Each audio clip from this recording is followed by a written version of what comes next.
In this video, if you have an Amazon listing and it is a standalone Amazon listing, and now you have a variation and you want to create a parent-child relationship between your current standalone listing and a new product variation, I will show you how to do that in this video. So to begin, right here, let's say you had a completely standalone by itself type of product, but now you have a new product variation. And what you want to do is add that parent and then add children or child variations under that parent. Now, doing this in Amazon is very difficult, but we're going to walk through it step by step.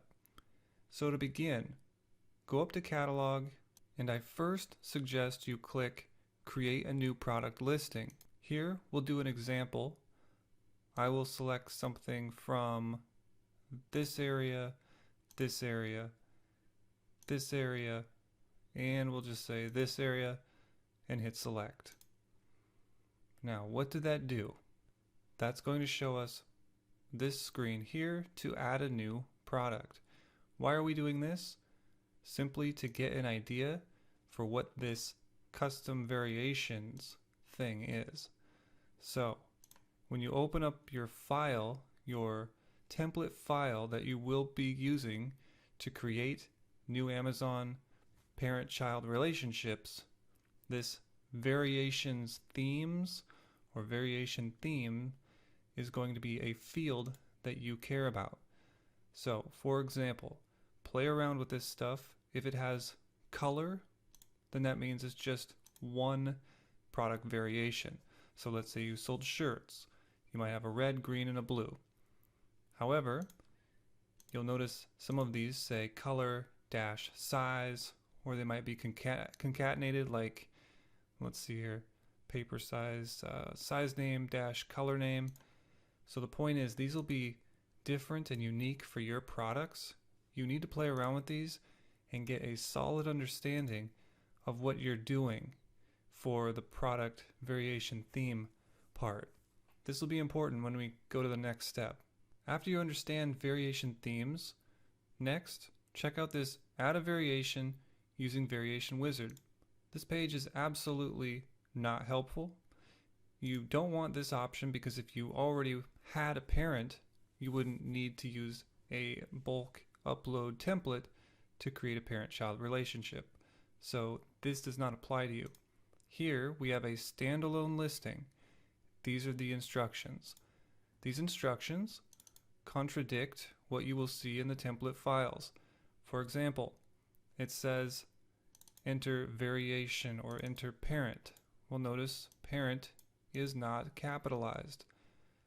That you might be wondering, does that matter? Does that not matter? The point is, when you go through this, there's going to be a step that you submit your file and the Amazon system will automatically detect what's right and what's wrong. So you don't need to scrutinize or squirm over the details. If it wasn't correct, it'll tell you. And in this case, it doesn't matter if you put parent, uppercase, or lowercase. Okay, so once you've read through these steps, you're ready to go back to the Add Product section. And this is where we start downloading our inventory file. Like we did before, we navigated through this kind of product classifier is what they call it. And we will do the same thing again. And we'll just say this one. Now, step 2, choose a mode. I don't suggest light. I definitely suggest advanced. Click that, click generate template. That's going to download a template to your computer. We're going to open this up. We'll take a look at it now. So this can seem very intimidating. Let me pull it over here. This is the inventory file template. First, enable editing. Again, I don't recommend you do this with anything other than Excel, but if you're familiar with other spreadsheet softwares that can do the exact same thing you're going to see in this video, go for it. So on this tab, it's pretty self-explanatory. It's explaining what this process is, but this can feel very overwhelming. So I'm just going to give you the basics. This is a complete tab dedicated to images. Check it out. It's important. Basically just white background. Here's how the images work. So you are supposed to upload images, like your main image, for example, and maybe image 2, 3, and 4. You upload them to your server. The server will just hold your images. And what the Amazon system does is it says, okay, where do I find the images? And then it goes and fetches those images. And there was a good tip here about naming your images. Let me just show you that real quick. So you would put like the product SKU and then like underscore main and then product SKU, and then this could be image 1. So that's just a good naming convention so you can easily find your images. So after you do that, let's go to take a look at this example folder. What this is showing you here is a parent-child relationship. This is the part that creates the parent-child relationship. So in this first row, this is a parent row. And the product or the variation theme is based on the count. So in step 1 of this video, I said get familiar with the variation themes. It's exactly for this reason, because you're just going to be entering values in here. So it's very helpful to know which ones exist. Likewise, there's this valid values tab. If you find, this is the parentage, this is the variation theme. These are the same options that we saw on the screen. It's just helpful to connect the dots between your spreadsheet and the online interface. Now let's take a look at this tab, data definitions. This tells you, well, it's supposed to tell you or give you a good definition of what each column does, but you're going to be very frustrated with this because, for example, you might be, let's see here. This says please refer to the BTG, that's the browse tree guide, but that's not what it's actually supposed to say. It's supposed to say refer to the valid values section, and you'll see like this. So platinum keywords, that's not relevant for most people, but instead of telling you what this is, it tells you what type of data to input, like an alphanumeric string. That's not helpful. Or item height, it's a number with up to 10 digits. Yeah, okay, but item height for what? You might be confused. Rightfully so. It's not very clear on some of these. Like website, shipping weight, enter a number. Well, I don't care about what I'm supposed to enter until I know what this field is supposed to be for. So you'll be very frustrated. Here's your template. This tab here is where you are going to enter your product information. So let's go ahead and actually show you how to do this. First, in this first column, since you currently already have a standalone Amazon listing, you will start out here. And this first row will be your parent row. So you have to create what's called a parent, and then under that parent will live your child or your current product. So let me show you the valid values for feed product type. It's right here. There's only one possible value. So how do you know that? Well, when you click this and drop down, it'll show you some options. When you do that, these red cells indicate these are the required fields. So let's begin by filling this out. Item SKU. Here's what you need to know here. If you submitted your first product, or if the product that you want to create a parent for currently, your current standalone listing, if you've already created it and it has a SKU, the first thing to know is you cannot change that SKU. So ask yourself, do you currently have a lot of reviews? Is there a lot of history on that particular listing? If there's no sales and if there's no history, then you might think about naming your SKU better and just starting over with a new listing. That's my advice there. However, if you have reviews and you've like spent Amazon, sponsored product search ads on these sponsored product ads, then you probably just want to leave it. You don't want to change it. So whatever that SKU is, let's say it was SKU, let's say that's the SKU, right? For the parent row, what you want to do is append something like PRNT for parent. You can also just spell it PARENT. I believe the field limit is like 40 characters or something like that. Okay, that's to indicate this is a parent. This will be helpful because when you go and create the next SKUs, it'll be something like this dash, let's just say it's like red. Okay, those will be the variations. You want to name your SKUs relative to whatever variation it's supposed to be for. The next one, you'll put in your brand name. That'll be important. So I'll just say, I'll just put Acme for now. Then the next thing you want to do is leave product ID alone. Don't put anything there.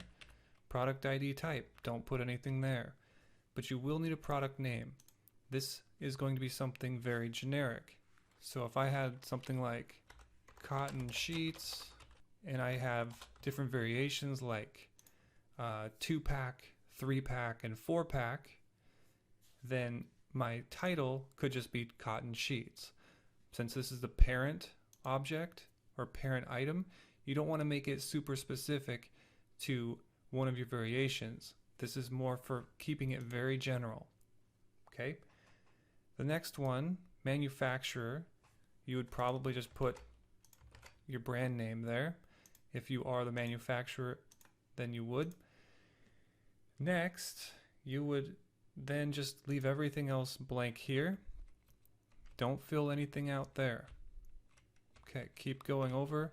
We come to this variation section. Here, we can see the drop down. We want to select parent for parentage.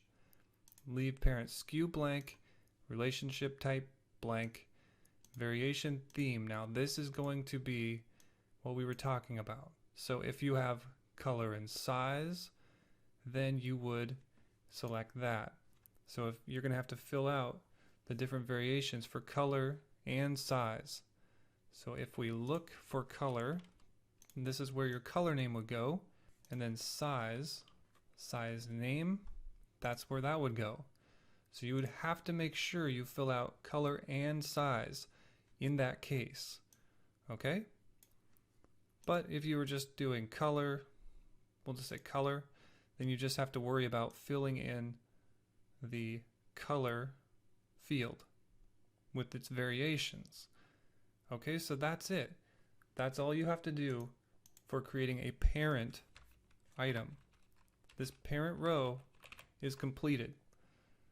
Then what you would do is you would enter your product, the current listing that you have on this line here. You're going to have to fill it out. We're not going to cover that in this video because it's going to take a while. You pretty much just have to look at your current listing and input things where they go. But listen very, very, very, very carefully about what I'm about to tell you. This here is very important. So you don't look at the options we have. I'll click it here. Actually, let me go ahead and just create, let's say we had another product here. Okay, so this will give me access to the drop downs. Okay, so for this one, you have three options: update, partial update, and delete. You clearly don't want to say delete because that'll delete your current listing. You can do update. That'll basically replace all your current listing data with whatever you put in this row. So that's pretty important to know. Or if you just want to update certain things, then you would put partial update. So for example, If you just wanted to update the color of your variation for your current product, then you would put partial update, color, and then whatever values are filled out here, that's what will get updated. Okay? And you don't have to worry about any of the things that you didn't input. Like if you don't input images, you don't have to worry about them being erased. They're still going to be there because it's not replacing your entire listing like it would here. It's just replacing the values that you actually defined in the row. Okay, so that's all I want to say about that. That's extremely important. You need to understand that. Okay, so that's how you fill out the template.